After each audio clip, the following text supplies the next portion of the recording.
여러분 안녕하십니까? 뉴스라이브 문을 엽니다. 누가 언제 어디서 걸려도 이상하지 않을 만큼 일상생활 속으로 파고든 코로나. 지난주 서울의 확진 경로를 살펴보니 4명 중 1명은 어디서 옮았는지 모르는 상황입니다. 이런 무증상 감염자를 찾아내기 위해 어제부터 서울에 임시 선별 진료소가 설치됐습니다. 대부분 야외라 혹한의 추위에 의료진과 검사자 모두 고생을 하고 있다고 합니다. 오늘 뉴스라이브에서 서울의 한 선별 진료소 모습 연결해 보겠습니다. 12월 15일 뉴스라이브 지금부터 시작합니다. 오늘의 헤드라인입니다. 서울시 임시선별진료소 14곳이 개소했습니다. 42곳이 추가로 문을 열며 코로나 진단검사를 무료로 받을 수 있습니다. 9호선 지하철역에 설치된 기계식 자전거 주차장이 잦은 고장으로 방치되면서 관리 부실과 예산 낭비 논란이 일고 있습니다. 중구가 코로나로 어려움을 겪고 있는 영세 상인들을 지원하는 과정에서 중구에 살지 않는 무등록 노점까지 지원한 것으로 나타났습니다. 마포구 평화의 공원 내 축구장 조성 사업이 인근 주민들의 반대와 환경단체의 우려를 낳고 있습니다. 집중 취재 와디슈에서 진단합니다.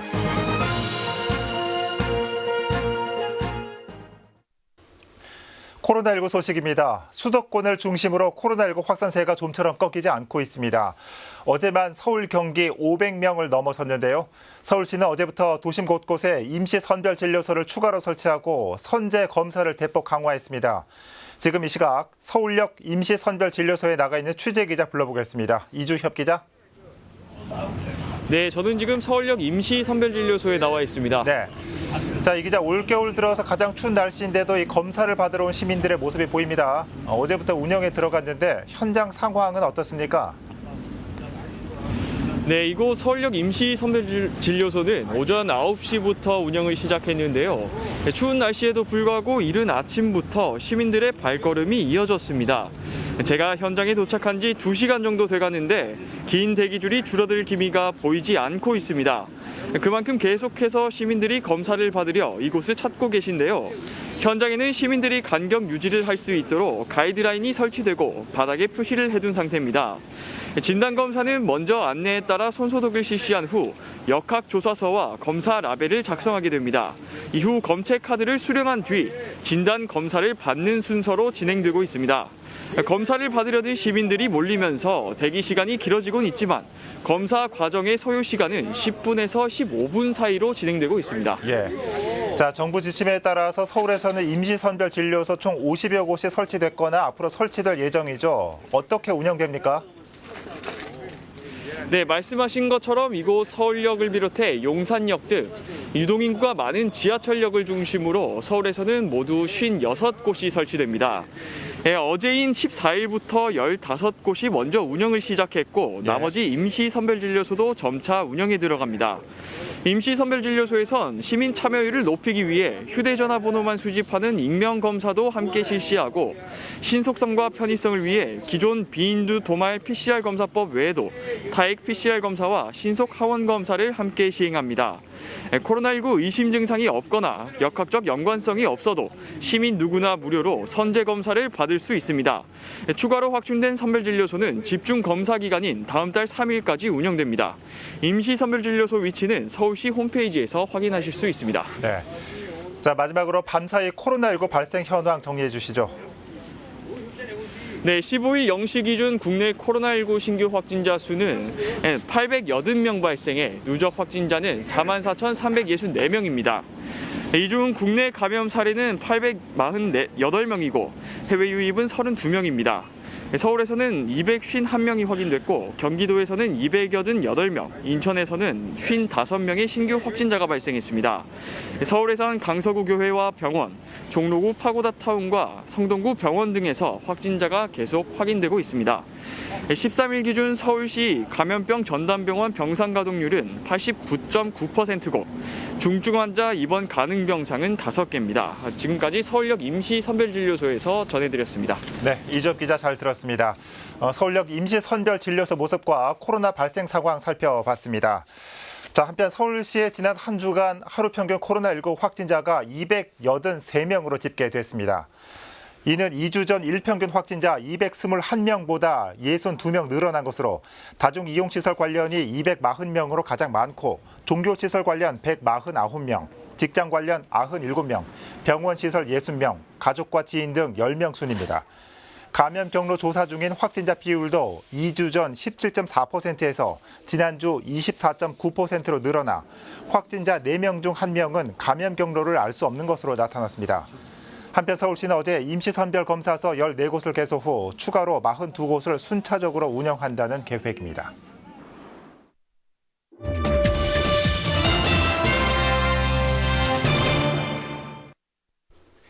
9호선 3단계 구간에 설치된 기계식 자전거 주차장이 부실 운영 논란에 휩싸였습니다. 잦은 고장으로 방치돼 있기 때문인데요.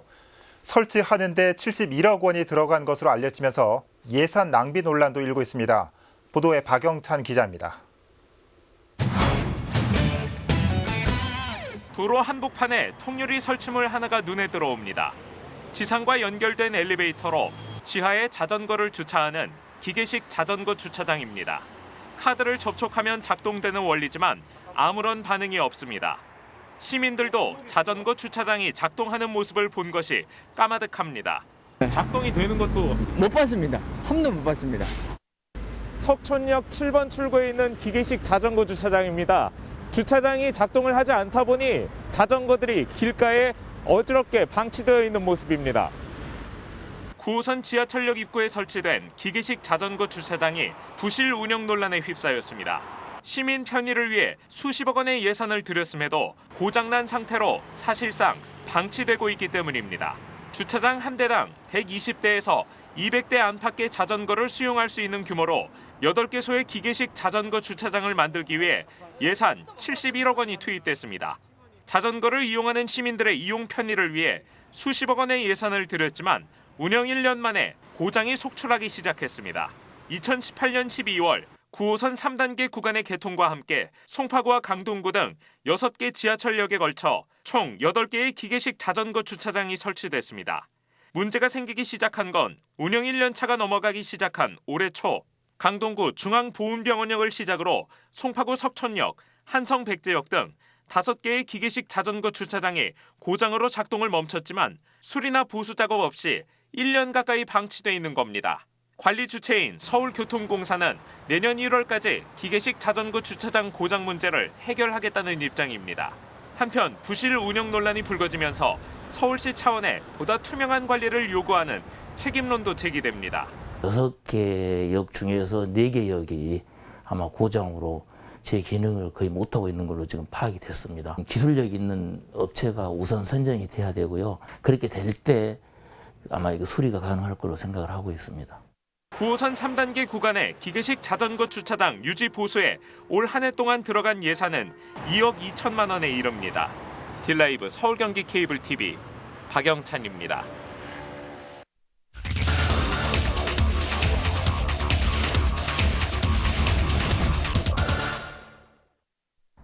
이곳은 마포구 평화의 공원 내 잔디광장입니다. 현재 이곳에 축구장 조성을 핵심으로 다목적 체육시설 건립이 추진되고 있는데요. 하지만 주민 의견 수렴이 제대로 되지 않았고 또 환경 훼손 등을 이유로 반대의 목소리가 만만치 않습니다.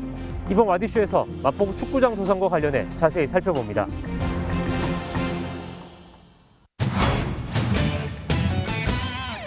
지난해 6월 정진술 서울시의원 발의로 평화의 공원 내 잔디광장에 축구장 조성이 본격 추진됐습니다. 그 축구장이라는 이런 부분이 좀 부족하다는 그 문제의식이 시작을 했고요. 마포에 지금 없는 시설 중에 하나가 그 다목적 구장이거든요. 그래서 이 부분을 다목적 그 구장으로 활용하면 좋겠다라는 생각하에 사업이 추진되게 됐습니다. 지난해 11월부터 올해 9월까지 타당성 조사와 기본계획 용역이 진행됐고 국제 규격의 축구장 2면을 배치하는 것을 핵심으로 다목적 체육시설 건립이란 기본계획이 정해졌습니다. 축구뿐만 아니라 각종 체육 초중고등학교 체육대회라든가 각종 단체에서 하는 체육대회 그리고 음악회라든가 여름이 되면 거기에다가 이렇게 영화 같은 거 많이 보지 않습니까? 그런 행사도 지금 좀 해보고 싶거든요. 그래서 지금은 2면을 해가지고 설치하는 계획을 지금 잡고 있습니다. 지난 8월엔 사업 추진의 공감대 형성을 위한 온라인 공청회가 마련됐는데 축구장 부족 문제 해결을 위해 반드시 사업 추진이 필요하다는 의견이 주로 제시됐습니다. 공급보다 수요가 많아 축구인한테 어려운 점이 많습니다. 운동장 섭외 부분에서 많은 애로움이 있는 것은 서울시 시의원도 알고 모든 축구인들이 알고 있습니다. 그 난시초원구장 같은 경우는 서울시 전체에 다 사용하고 있습니다. 그렇기 때문에 이번에가 만들어지게 되면은 우리 축구의 동호회뿐만 아니라 많은 사람들이 많이 활용하면서 하지 않을까 하고 이렇게 생각됩니다. 다목적 체육시설 조성으로 가닥이 잡힌 상황. 하지만 이 같은 계획에 인근 주민들은 크게 반발하고 있는데요. 과연 어떤 이유에서일까요? 우선 축구장 조성으로 인해 공원 본래의 기능이 상실될 것을 가장 우려하고 있습니다. 관리를 이유로 상시 개방이 불가능해질 것이고 공원 이용자들의 동선 제한은 물론 차폐 식벽과 조명 등으로 인해 공원 전체가 훼손될 것이라는 것. 결국 다목적 체육시설이란 그럴듯한 말로 포장했지만 일부 동호인들을 위한 축구장 확충에 초점이 맞춰져 있다는 입장입니다. 다목적 축구장이라고 얘기를 하고 있어요. 듣기에 따라서는 굉장히 좋은 말 같죠. 그런데 기자님 여기 보시다시피 현재도 모든 것을 할 수 있어요. 축구도 할 수 있습니다. 현재 잔디 잘 깔려 있고. 한마디로 말씀드리자면 답을 정해놓은 거라고 보여집니다. 생활체육을 위해, 시민의 건강을 위해, 어린아이들이 뛰어놀 공간을 위해 축구장을 지어야 된다. 결론은 뭘 하든 간에 축구장을 지어야 된다는 결론에 맞춰서 좀 끼워놓은 게 있다고 생각을 합니다. 지난 2015년 인근 노을공원에 축구장 조성이 추진된 바 있습니다. 하지만 자연환경 훼손을 지적하는 환경단체들과 시민들의 강한 반대로 무산됐습니다. 이런 까닭에 사업 추진에 있어서 환경적 요인을 무시할 수 없는 상황. 평화의 공원 축구장 건설 타당성 조사 용역 보고서 일부입니다. 축구장 두면 배치 시 녹지와 시설 훼손 등 환경적 측면에서 단점이 있다고 명시돼 있습니다. 환경단체의 시선도 여전히 곱지 않은 이유입니다. 공원은 많은 사람들이 공유할 수 있는 공간으로 공공성을 최대한 확보하는 것이 바람직하다고 보고 있고, 노을공원에서 축구장을 반대했듯이 지금도 평화의 공원 잔디마당을 축구장으로 활용하는 것에 대해서는 반대하고 있습니다. 주민들은 지난 8월 열린 공청회 역시 문제라고 지적합니다. 일반 주민들은 공청회가 열리는지조차 알지 못했다는 것. 축구장 조성을 찬성하는 일부 주민만을 참석시켰다며 절대 다수가 반대하는 상황에서 제대로 된 주민 의견 수렴은 되지 못했다고 지적합니다. 공청회를 아무도 몰랐어요. 공청회 한 거를 내용을 보니까 축구하는 사람들끼리 그 사람들끼리 모여서 축구의 타당성이 있고 축구가 필요하다는 것을 얘기를 한 거예요. 그렇게 얘기를 하면 무엇이든지 할 수 있는 거죠. 현재 사업 추진을 위해 내년도 시예산 39억 원이 이미 편성돼 있습니다. 정진술 시의원 측은 1차 공청회 이후 주민들의 반발이 거세지자 추후 2차 공청회를 열어 주민들의 의견을 수렴하겠다고 밝혔습니다. 하지만 주민들 입장에선 예산 배정이 우선된 상황이 의견 수렴 없이 사업 추진을 강행하겠다는 의사로 보인다며 달갑지 않은 입장. 관련 행정기관 역시 공감을 얻지 못하는 사업 추진이 될까 우려하는 상황입니다.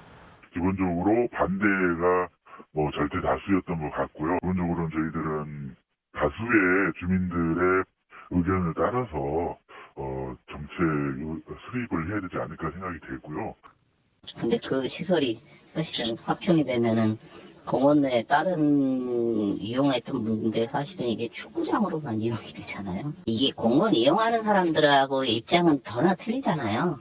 예산이 배정돼 있는 만큼 이제 내년 예정된 서울시 공원심의위원회 심의를 통과하면 사업 추진은 가능해집니다. 하지만 그 이전에 반드시 거쳐야 될 과정, 바로 이 주민들의 제대로 된 의견 수렴이 필요하겠죠. 주민들의 시선은 2차 공청회로 향하고 있습니다. 와디슈 김동훈입니다.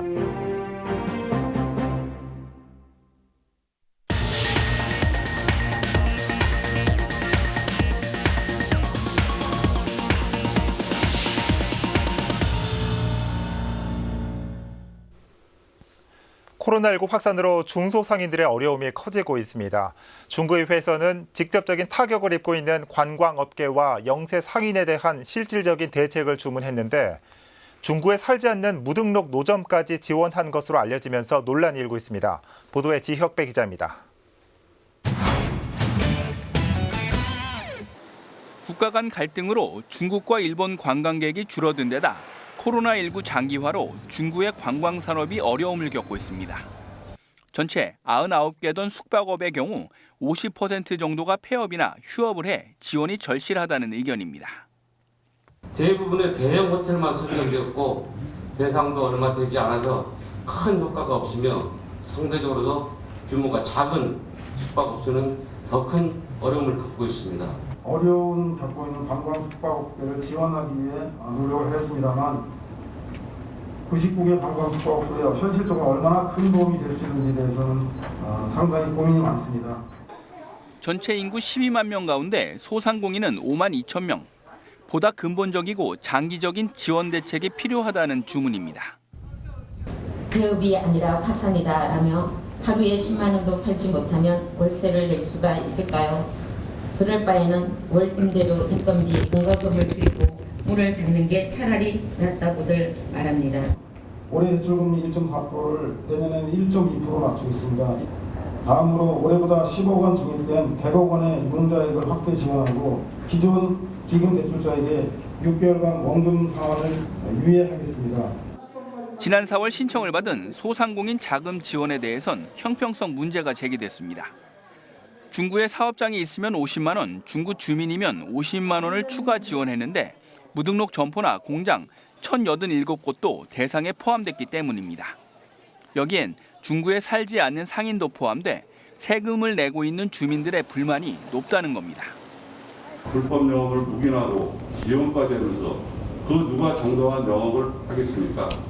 그리고 노점을 지원해서 시장 분위기를 살린다는 논리의 전개는 억지가 아닐 수가 없고. 서양호 구청장은 태풍 피해 같은 재난 지원 기준을 근거로 지급했다는 설명입니다. 코로나19에 직격탄을 맞은 분들에게 생존권 지원 차원에서 무등록 소상공인들에게 지원했음을 깊이 양해해 주시기 바랍니다. 이 밖에 중구의회에선 코로나19에 모든 행정력이 집중되는 상황에서 부서별로 흩어져 있는 업무의 체계적인 관리와 운영을 위해 컨트롤 타워 설치의 필요성이 제기됐습니다. 딜라이브 서울 경기 케이블 TV 지역배입니다. 중구가 지난해 초부터 만 65세 이상 기초연금 수급자에게 매년 10만 원씩 지급하는 어르신 공로수당에 대해 얼마 전 보건복지부가 제동을 걸었습니다. 기초연금 일부 삭감이라는 페널티도 받았는데요. 중구의회가 이에 대한 대책과 책임 소재를 물었습니다. 지역배 기자입니다. 중구의 어르신 공로수당, 만 65세 이상 기초생활수급자 13,000여 명에게 매월 10만 원씩 카드 충전 방식으로 지급하는 지역 맞춤형 복지 사업입니다. 하지만 최근 기초연금 국비지원금 1년치의 10%인 31억 원을 페널티로 받으면서 제동이 걸렸습니다. 대신 양측은 공로수당과 사용처는 다르지만 지원 대상과 금액이 같은 어르신 영양 더하기 사업을 추진하기로 협의했습니다. 중구의회 구정질문에선 공로수당 중단에 따른 대책을 묻는 질문이 이어졌습니다. 공로수당과 연계한 보건복지부의 기초연금 국비상금은 참으로 안타깝고 앞으로 이에 대한 대책이 시급합니다. 현재 공로수당 운영 방식을 사회서비스 전자바우처 서비스 형태로 변경하는 것을 검토해 주십시오. 이용자 입장에서 크게 달라지는 점 없이 기초연금과 무관하게 공로수당을 지급할 수 있을 것으로 추정됩니다. 서양호 중구청장은 어르신 영양 더하기 사업이 공로수당과 연속성을 갖는 정책이 되도록 협의하겠다고 밝혔습니다. 가장 많은 사용처인 슈퍼마켓과 음식점을 포함할 수 있도록 협의하게 되었습니다. 또한 소득 하위 계층에 대한 추가 지원 방안 및 어르신의 불편함을 개선할 수 있는 방법은 카드사와 협의하여 적극 검토하겠습니다만 코로나19 상황으로 카드 교체와 협의 과정이 생각보다 순탄하지 않을 것 같은 생각이 듭니다. 복지부와 협의가 안 된 상태에서 무리하게 추진한 정책으로 세금 낭비 요소가 있는 만큼 어떤 형태로든 구청장이 책임지는 모습을 보여야 한다는 목소리도 나왔습니다. 거의 31억이 넘는 돈을 저희가 페널티를 받았습니다. 그건 누구의 책임입니까? 우리 청장님이 반드시 어떤 방법으로든지 책임을 지고 우리 의원들은 그에 대한 책임을 반드시 물어야 된다고 생각을 합니다. 최근 국회에는 공로수당 등 지자체가 어르신들에게 자체적인 복지 정책을 펼치더라도 정부가 예산상 불이익을 주지 못하도록 하는 법안이 발의됐습니다. 서구청장은 법안 통과를 위해 당정과 협의를 이어가는 한편 헌법 소원까지도 고려하고 있다고 답했습니다.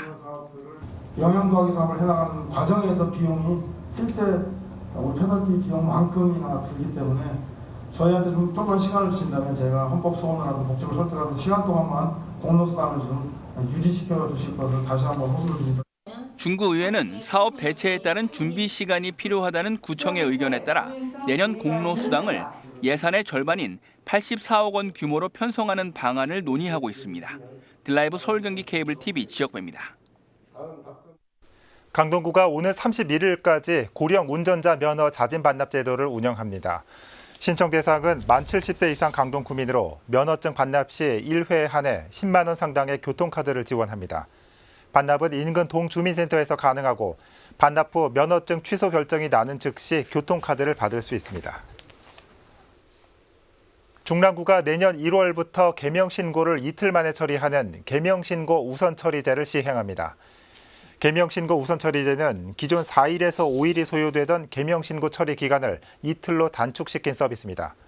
개명신고는 처리 후에도 신분증 재발급과 인간 변경, 부동산 명의 변경 등 다양한 후속 절차가 발생하게 됩니다. 구는 이번 개명신고 우선처리제 시행에 따라 후속 절차 기간 또한 자연스럽게 단축될 것으로 기대하고 있습니다.